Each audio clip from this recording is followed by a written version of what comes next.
Our clock period is 20 nanoseconds, so for the Simplestat to execute using this set of data, it requires 394 cycles. And to go ahead and show you that it is executing properly, you can see that here in memory locations 112 and 116 are the array addresses of the maximum and minimum values at 154 and 156. So if we go up and look at those, 154 we have a -9, which is the minimum value, and at 156 we have a +9, which is the maximum value. Next on our list is the Saxby program. We'll go ahead and get that loaded.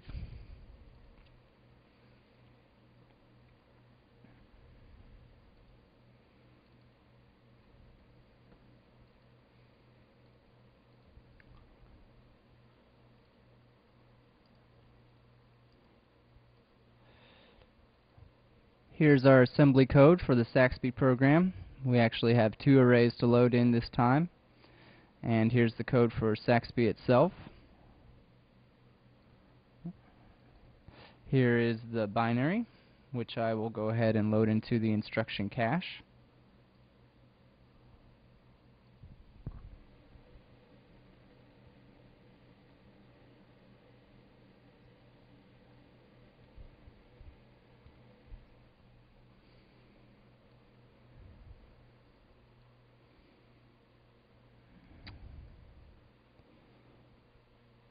Alrighty. Now that everything's been loaded, I will go ahead and run the simulation.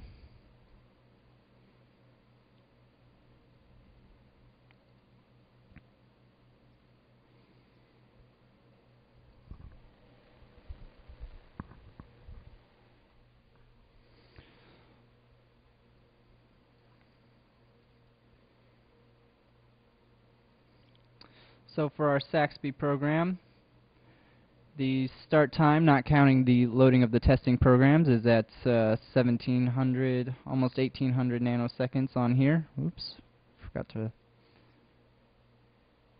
One more time. No.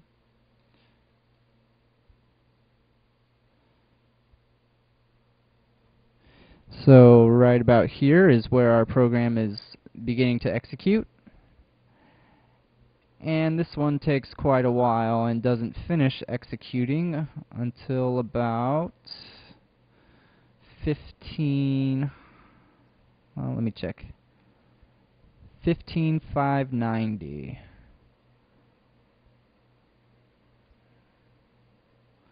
Which is all the way down here after quite a few cache misses. Okay. That gives us a total running time of about almost 14,000 nanoseconds. So with a clock period of 20 nanoseconds, that's 690 cycles to run the Saxby program on our processor. And to give you an idea of the correct operation, we've got the value of A is 4. So just to calculate the first value or so, we've got 4 multiplied by 4 is 16. Added to, where's the beginning of our second array? Here it is. 16 plus a -7 comes out to be 9, which is stored here at the beginning of our output array. So our Saxby program is running quite nicely. I'll go ahead and load this program's cousin, the loop unrolled version.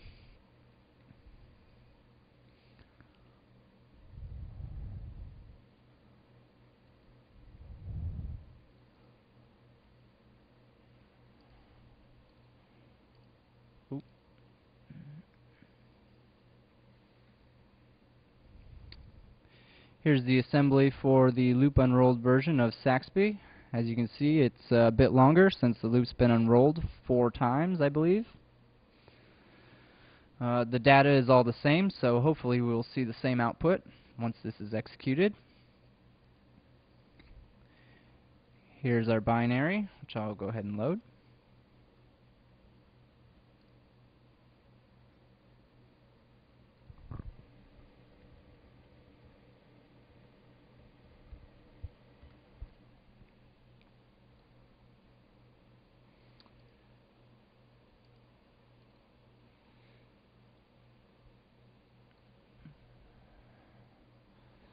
And now we can begin the simulation.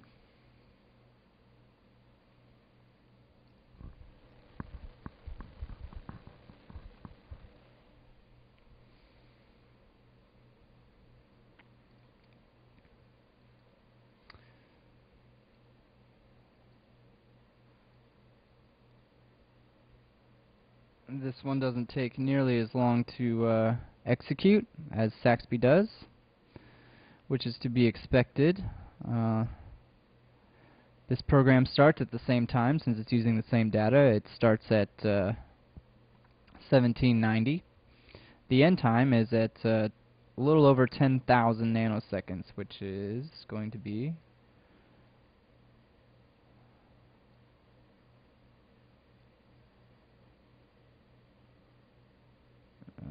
right about here.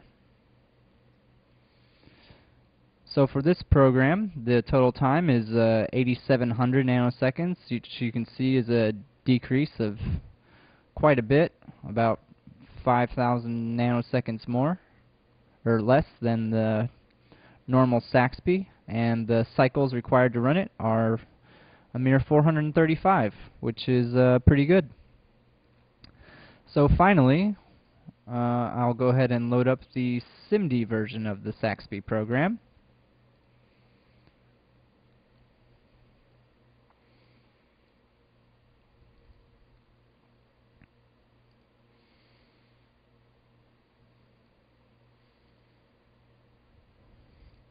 The assembly for our Simdi is here. The data for it is a little bit different. And the code is, the assembly code itself is a lot different since it's the only program that uses Simdi instructions. Here's the binary for our Simdi program, which I will go ahead and load in the instruction cache.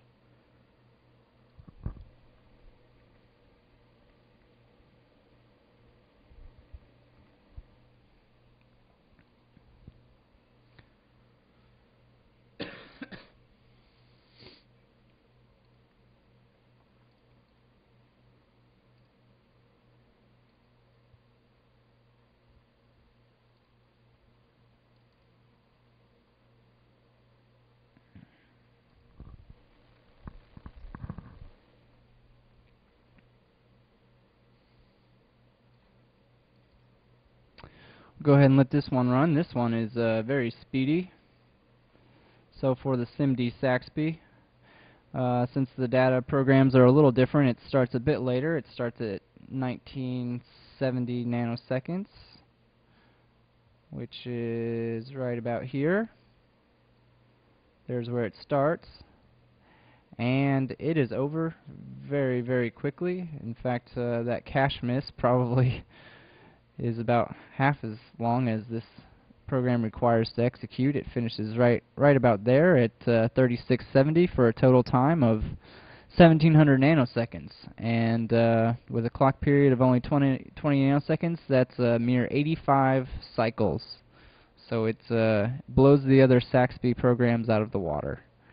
And to show you that it's running correctly, our data is actually stored down here. So for this last value here at 187, I believe our value for A is the same. It's 4. So 4 times 31 is 124, plus this value here at 63 is 187, what we would expect it to be. So that has been a demonstration of all 4 of our programs, as well as some hazards and caches and assemblers and things like that. I thank you for watching, and I hope you enjoyed it.